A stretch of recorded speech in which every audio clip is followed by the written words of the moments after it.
నమస్కారం సీఎం గారు, మన అందరికీ కాంగ్రెస్ ప్రభుత్వం అందరికీ నేను నా తరఫున నమస్కారం చేయాలనుకుంటున్నాను. చెప్పాల్సింది ఒకటి ఏంటి సార్ అంటే, మా పుట్ట మీద కొట్టకండి సార్. ఎందుకంటే 8 నెలలైంది మేము ఎట్లా బతుకుతున్నాం అనేది మీరు తెలుసుకుంటలేరు. రెండోది, కనీసం మీరు తెలుసుకునేది ఉండే మా ఆటో వాళ్ళ గురించి. ఎందుకంటే ఏ విధంగా బతుకుతున్నాం అనేది అది కూడా మీరు తెలుసుకోలేకపోతున్నారు సార్.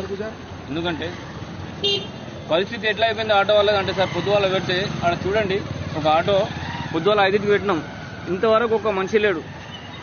నిర్మల్ పోతే మేము ఇక్కడ నుంచి ఒక 300 పడుతుండే కనీసం మాకు.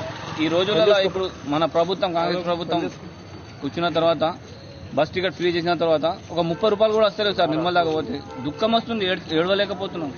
మధ్యాహ్నం పూట ఇంటికి పోతలేము సార్ అన్నం తినడానికి. ఏం తీసుకుపోయినాం, పైసలన్నీ తీసుకోదామని, ఏం తీసుకోదాం ఇంటికి అని అర్థమైతే లేదు సార్. మన ప్రభుత్వం రాకముందు మేము మా ఆటో వాళ్ళమైతే మేము మస్తు మంది బేబీకి పోయి ఒక కనీసం 300 రూపాయలు 200 రూపాయలు వారంకి పిల్లలకు ఖర్చు పెడుతుండే. ఈ రోజు ఎటువంటి పరిస్థితి వచ్చేసిందంటే ఒక 50 రూపాయలు ఖర్చు పెట్టలేకపోతున్నాం. పిల్లల దృష్టిలో కూడా బాబు 10 రూపాయలు ఖర్చు పెట్టాలంటే ఇంత బాగా బిగిత పడుతుండు, వెనక ముందు అవుతుండ అని పిల్లలు అనుకుంటారు. ఎందుకంటే ఈ రోజు అటువంటి పరిస్థితి వచ్చింది సార్. మేమేం కోరతలేం సార్, మాకు 20,000 ఇవ్వరి, 10,000 ఇవ్వరి, అటువంటి ఏం కోరతలేం. కాకపోతే ఈ బస్ టికెట్ ఫ్రీ అనేది తీసేయండి సార్. మీరు సర్వే చేస్తే ఖచ్చితంగా అవుతుంది సార్. సర్వే చేయండి. మీరు పేదవాళ్లకు, గరీబ్ వాళ్ళకు, కాళ్ళు చేతులు లేనోళ్లకు, గుడ్డి వాళ్ళకు, అసలు వాళ్ళకు పెట్టండి. కానీ 1,50,000 1,20,000 జీతం ఉన్న మహిళలకు కూడా మీరు ఫ్రీ టికెట్ పెట్టేస్తే ఎంతవరకు నిజం సార్ ఇది? మీరు చేయండి, చూడండి మీరు ఎక్కడి వరకు నిజం ఇది. 1,20,000 జీతం తీసుకునే వాళ్ళు కూడా మహిళలు రోజు బస్ టికెట్ ఫ్రీ పోతే అది న్యాయమేనా సార్? మీకు మా పుట్టల మీద కొట్టకండి సార్. ఇటు చూడండి, జన్నారం పాయింట్ మీద కూడా ఒక బండి ఉన్నది, పొద్దున్న 5కి పెట్టాం సార్, ఇంతవరకు ఒక మనిషి లేడు. 4 ముగ్గురు జమ అవుతుండలేరు, గత బస్ వచ్చేస్తుంది, బస్సులో వెళ్ళిపోతారు. ఇట్లా ముగ్గురు వస్తారు, ఆగుతలేరు పబ్లిక్. ఎక్కడ చూసినా కానీ మహిళలు మొత్తం బస్సులలో 50, 60, 70 మంది ఏ స్టేజ్లో పోయినా కానీ 20 మంది ఎక్కుతారు సార్. మా పుట్ట మీద కొట్టకండి సార్. దయచేసి మమ్మల్ని ఆదుకోండి. మిమ్మల్ని ఏం కొడతలేం, మేము ఒకటే కొడుతున్నాం, మా బస్ టికెట్ ఫ్రీ చేసింది మీరు తీసేయండి అంతే. మంచి ఆఫర్లు పెట్టారు మీరు, ఓకే, కానీ ఇటువంటి ఆఫర్ తోటి బస్ టికెట్ ఫ్రీ పెట్టి మా పుట్టల మీద కొట్టకండి. చిన్న పిల్లలు ఉన్నోళ్ళు ఫైనాన్స్లో వెళ్తలేవు. ఆ ఫైనాన్స్ వాళ్ళు ఫోన్ చేస్తే కూడా లేపలేకపోతున్నాం, మేము రిసీవ్ చేయలేకపోతున్నాం, ఏం మాట్లాడాలో తెలియకపోతున్నాం. ఏం మాట్లాడాలో వాళ్ళకు తెలుస్తలేదు. ఎందుకంటే వాళ్ళు కూడా టార్చర్ చేస్తారు. ఫైనాన్స్ ఎప్పుడు కడతారు. మా పరిస్థితి చూడండి, ఆలోచించండి.